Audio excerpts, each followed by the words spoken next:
What's going on, everyone? Welcome to my channel. Today I'm going to be installing this front end splitter on this clean G37. All the tools and materials I'm going to be using are linked on the bottom. Make sure to get yourself some 3M double-sided molding tape and some self-tapping screws, and of course have the hardware that came with the splitter.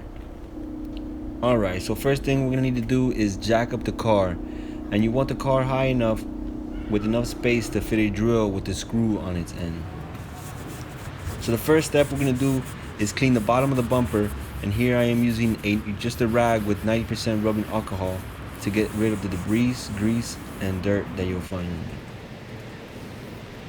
Now that that's clean, we're going to be applying the 3M molding tape to the bumper where the splitter and the bumper will be meeting to get a nice clean adhesive. Take a look. I like to put multiple rows in the front because that's where I'm going to be squaring it up from.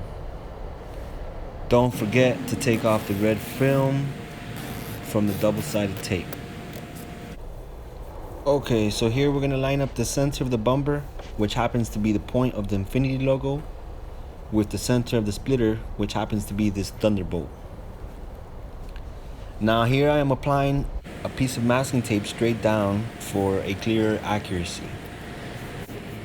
Alright, now this bumper has some plastic trim that was keeping the splitter from sitting flush with the bumper. Well, here I am getting rid of that. I'm using a tin snip, which is meant for aluminum, but it does work on ABS plastic just as well, as you can see. Alright, so back to the bumper. So here I line it up, get it nice and centered, and I hit it from the bottom with the self-tapping screw and make sure that the double-side molding tape comes in contact. So now that the front is lined up, it's time for the sides. Remember to make pre-drills to make your life easier, even for the self-tapping screws. But the goal here is to make holes to fit the OEM screws that you will find on the bottom of your bumper to give it that extra support. Okay, so this is what you want to achieve. The self-tapping screws only have so much strength, so using the already existing screws from the car will only secure more strength and make sure that bad boy isn't going anywhere. Now we are going to be doing this all around, making sure that the splitter is sitting nice and flush and secured onto that bumper. Alright, almost done.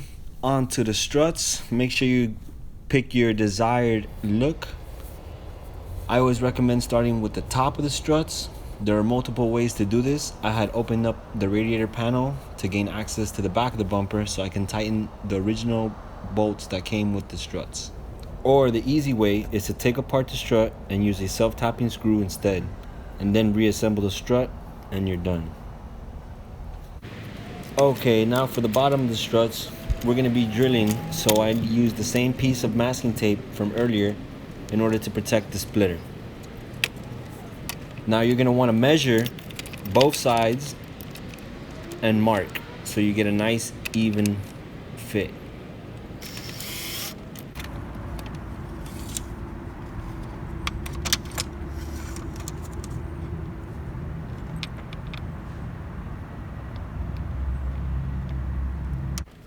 Now when it comes to drilling, make sure to use a thin drill bit because you don't want a huge hole so the strut isn't loose. You can always make the hole bigger to get a nice snug fit.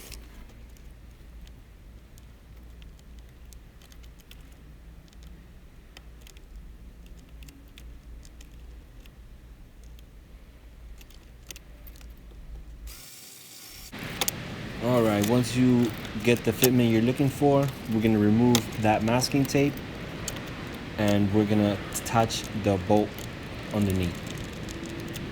And we're going to repeat the process on the other side, of course.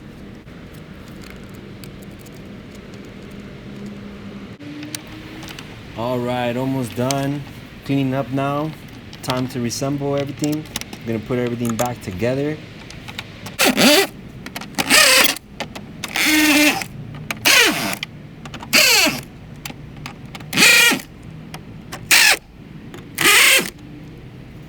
I'm gonna go back to the splitter and double check everything, make sure everything's nice and tight, and ready to drive.